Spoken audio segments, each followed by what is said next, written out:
उत्तर प्रदेश की ज्योति मौर्य और आलोक मौर्य का मामला अभी ठंडा भी नहीं पड़ा है कि झारखंड के साहिबगंज जिले के बोरियो प्रखंड अंतर्गत बांझी में ऐसा ही एक मामला सामने आया है, जहां पति ने अपनी पत्नी के बरामदगी के लिए दर दर की ठोकरें खा रहा है।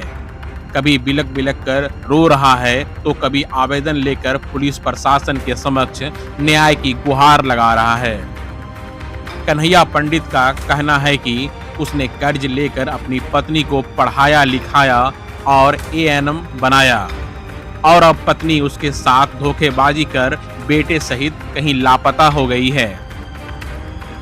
गुरुवार को पत्नी की सकुशल बरामदगी को लेकर गुहार लगाने साहिबगंज एसडीपीओ राजेंद्र दुबे के कार्यालय पहुंचे।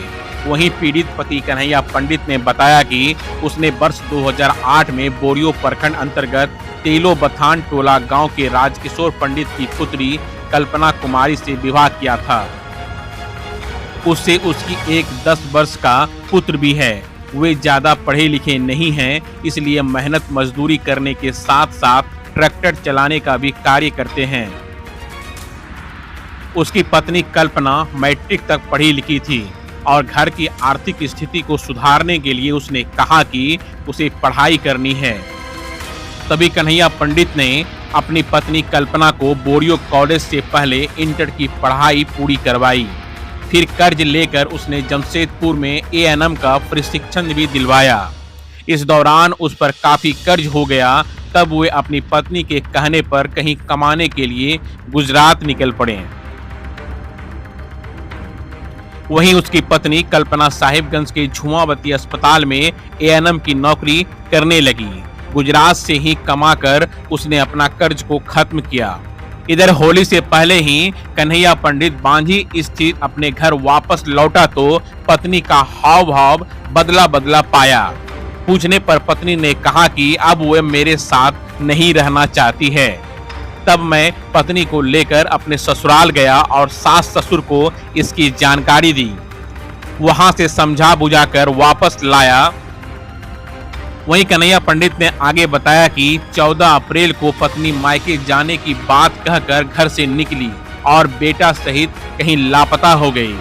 इस बीच उसने अपनी पत्नी और बच्चे की काफी खोजबीन की। अपने ससुराल बारे से भी जाकर पूछताछ की, लेकिन उन लोगों ने कुछ भी बताने से इनकार कर दिया। कन्हैया पंडित ने कहा कि उसे पूरा यकीन है कि मेरी पत्नी कल्पना मुझे धोखा देकर किसी और प्रेमी के साथ रह रही है। इसकी जानकारी मेरे ससुराल वालों को भी है, लेकिन वे लोग कुछ भी बताने से इनकार कर रहे हैं। बताया कि मामले को लेकर उसने न्यायालय में शरण ली है और परिवाद भी दायर किया है।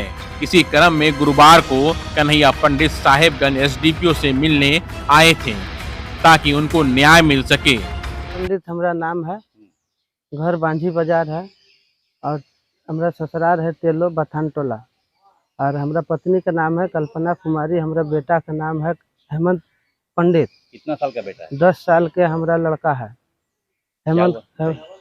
हुआ का तो वो बोल रही थी कि पढ़ेंगे पढ़ेंगे, तो हम पढ़ाने के लिए सक्षम थे। मेरा पास पैसा नहीं था तो बोलता नहीं पढ़ेंगे, अब जैसे भी पढ़ाइए हम पढ़ लेंगे। तो हम बोले उतना पैसा कहाँ से ला पाएंगे? तो बोला लेबर काम करके आप जुटा लीजिएगा। तो साँझ दिया तो बोले ठीक है देखेंगे, जहाँ तक सकेंगे वहाँ तक करेंगे। तो हम लेबर काम ट्रैक्टर चलाते हुए, घर के देखते हुए, चलाते हुए और इनको पढ़ाए लिखाए। कहाँ पर पढ़ाए? कॉलेज में, बोरियो कॉलेज।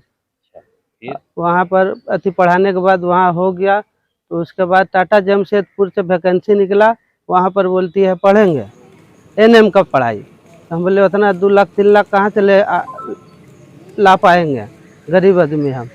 तो बोलता है नहीं पढ़ेंगे। तो उनको किसी तरह हम पढ़ाए लेबर काम करके और कर्जे में 1.5-2 लाख रुपया कर्जा में गिर गए थे। तो हमको भेज दिया कल्पना कि चले जाइए अब बाहर से कमा के भेजिएगा तो कर्जा ख़त्म हो जाएगा। उसके बाद उनका पापा मम्मी भेज दिया साहेबगंज के, तुम जाओ और नर्स के काम ट्रेनिंग करो।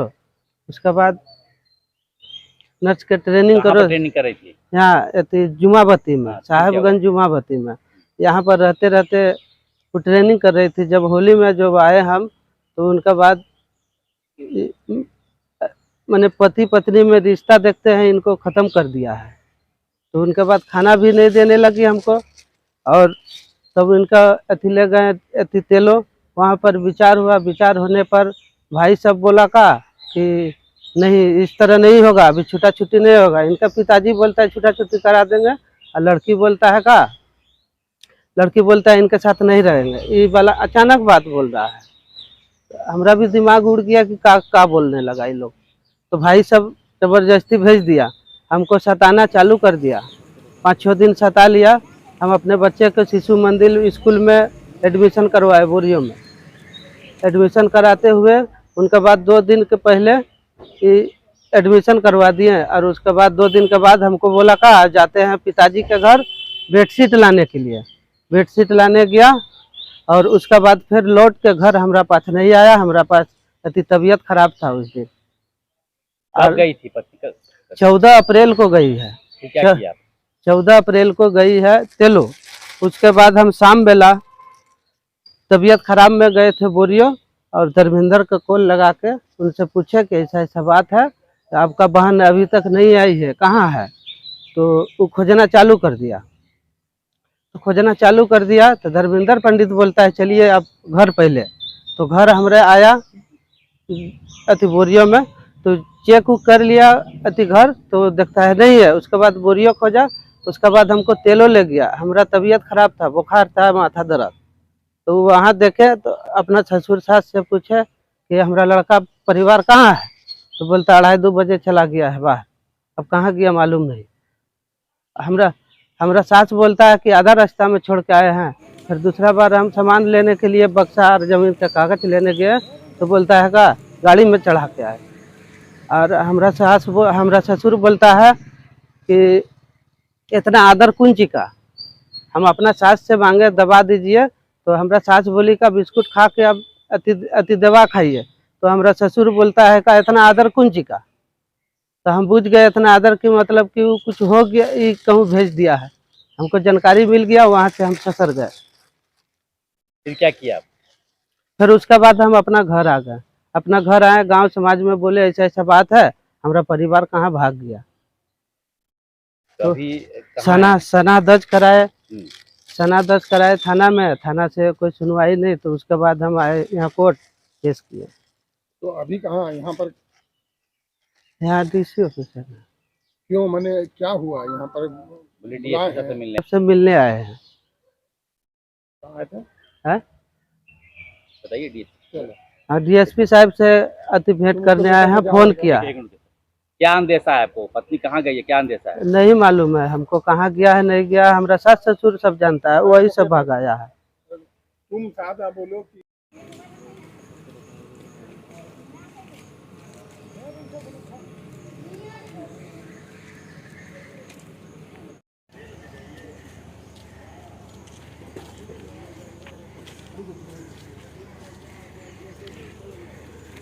आ रहा है।